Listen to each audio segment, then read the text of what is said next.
আউযুবিল্লাহি মিনাশ শাইতানির রাজিম বিসমিল্লাহির রহমানির রহিম। প্রিয় ভিউয়ার্স, সাবস্ক্রাইবার বন্ধুরা, আশা করি সবাই ভালো আছেন। আপনারা ভালো থাকেন, সুস্থ থাকেন, এটাই আমার একান্ত কামনা। তো ফ্রেন্ডস, আজকে আমি আবার একটা বশীকরণ নিয়ে আসলাম। এটা আপনি দূর থেকে করতে পারবেন। তবে আপনি এই বশীকরণটা 24 ঘন্টার ভিতরে রেজাল্ট পাবেন, আবার আরেকটা আছে আপনি 5 দিনের ভিতরে রেজাল্ট পাবেন। কিন্তু নিয়ম দুইটা দুই রকমের। তো সম্পূর্ণ ভিডিওটা দেখলে আপনি বুঝতে পারবেন, না হলে কোনো কিছু বুঝতে পারবেন না।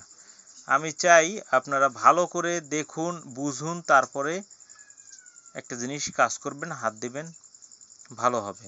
অনুমতি চাওয়ার কোনো প্রয়োজন নাই, অনুমতি সবার জন্য প্রযোজ্য। তো আগে নকশাটা একটু দেখুন, তারপরে আপনারা স্ক্রিনশট মারুন। এখন স্ক্রিনশট মারা আশা করি হয়ে গেছে। সুন্দর করে স্ক্রিনশটটা মেরে রেখে দিন, যাতে আপনার কাজে লাগে।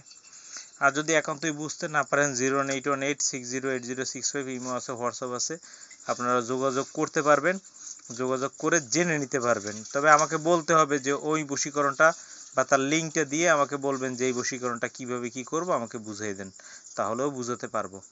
তারপরেও আমি আপনাদেরকে এখন বুঝিয়ে দিচ্ছি কোন বারে লিখবেন, কিভাবে লিখবেন, সব বিস্তারিত আপনাদের মাঝে বলে দিচ্ছি।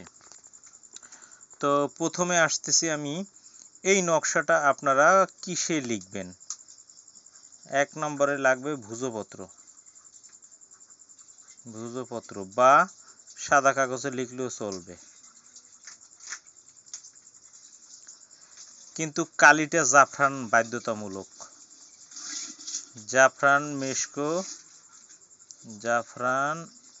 মেশকো কালিটা অথবা মেশকো কুমকুম কালিটা বা জাফরান কেশর কালিটা বাধ্যতামূলক।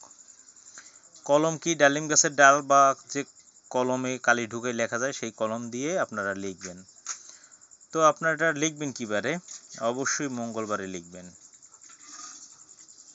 মঙ্গলবার কখন লিখবেন? সন্ধ্যা 7টা থেকে রাত 10টার মধ্যে। এরপরে একটা নকশা লিখলেই হবে। যদি কোনো মেয়েকে বশীকরণ করতে চান, অমুকের মেয়ে অমুক, অমুকের পুত্র অমুকের মহব্বতে পড়ে ছুটিয়ে আসুক। আর যদি কোনো মেয়ে ছেলের জন্য করেন, তাহলে অমুকের পুত্র অমুক, অমুকের মেয়ে অমুকের মহব্বতে পড়ে চলিয়ে আসুক। এই কথাটা আপনি লিখে দিবেন। সামনে 3টে অবশ্যই আগরবাতি ধরাবেন, একটা মোমবাতি জ্বালাবেন, আর অবশ্যই ক্যাবলামুখী হয়ে নেবেন, অর্থাৎ পশ্চিমমুখী হয়ে পাক পবিত্র অবস্থায় লিখবেন, কোনো ভুল করা যাবে না। এরপরে এই তাবিজটাকে লেখার পরে আপনি আগরবাতি ধোয়া দিবেন। ধোয়া দেওয়ার পরে, আর এই তাবিজটা লেখার সময় অবশ্যই চিনি বা মিষ্টি জাতীয় দ্রব্য মুখে নিয়ে, সাথে গোলমরিচ নিয়ে মুখটাকে ঝাঁঝালো করে নেবেন। এরপরে আপনি যদি আপনাকে একটা পলিতে পেঁচাই নেবেন, এই তাবিজটা একটা পলিথিনে পেঁচাই নেবেন, অথবা তাবিজের ঠোলে ঢুকাইয়া মোম দিয়া মুখ আটকাইয়া নেবেন। শ্বাস বন্ধ করে মুখ আটকাবেন, ভালো হবে। এরপরে যদি আপনি 24 ঘন্টার ভিতরে, অনেকে বলে 24 ঘন্টা হয় না, দেখবেন 24 ঘন্টার ভিতরে, রাত্রে করবেন, তার দিনের মধ্যে উপস্থিত। এখন বলতে পারেন আমার কাছ থেকে দিনে দিনে আসা সম্ভব না, তাহলে যেভাবে হোক 24 ঘন্টার ভিতরে আপনার সাথে যোগাযোগ করবে, না আসতে পারলেও সে রওনা দেওয়ার চেষ্টা করবে। এবার যদি আপনি 24 ঘন্টার ভিতরে করতে চান, তাহলে উক্ত তাবিজটার জন্য আপনাকে একটা শিং মাছের প্রয়োজন হবে। শিং মাছটা আপনি বাজার থেকে কিনে আনেন, যেখান থেকে আনেন বা ধরেন, এনে ওই শিং মাছের গলায় ওই তাবিজটা লাল সুতা দিয়ে ভালো করে গিট দিয়া আটকাই দিয়ে, আপনাকে যেখানে নদীতে স্রোত বহে সেখানে আপনি ওই যে ছেড়ে দিয়ে চলে আসবেন। তাহলে 24 ঘন্টার ভিতরে সে সাড়া দিতে বাধ্য। তবে তার শরীর বন্ধ থাকলে কিন্তু কাজ করা যাবে না, শরীর বন্ধ কাটতে হবে। তার ভিডিও এক সময় দিব। এরপরে কথা হচ্ছে, যদি আপনি এইটা না পারেন, তাহলে এই তাবিজটা আপনি লাল সুতো দিয়ে 1 হাত পরিমাণে ঝুলন্ত অবস্থায় যে কোনো মিষ্টি ফলদার বৃক্ষে ঝুলাই দিবেন।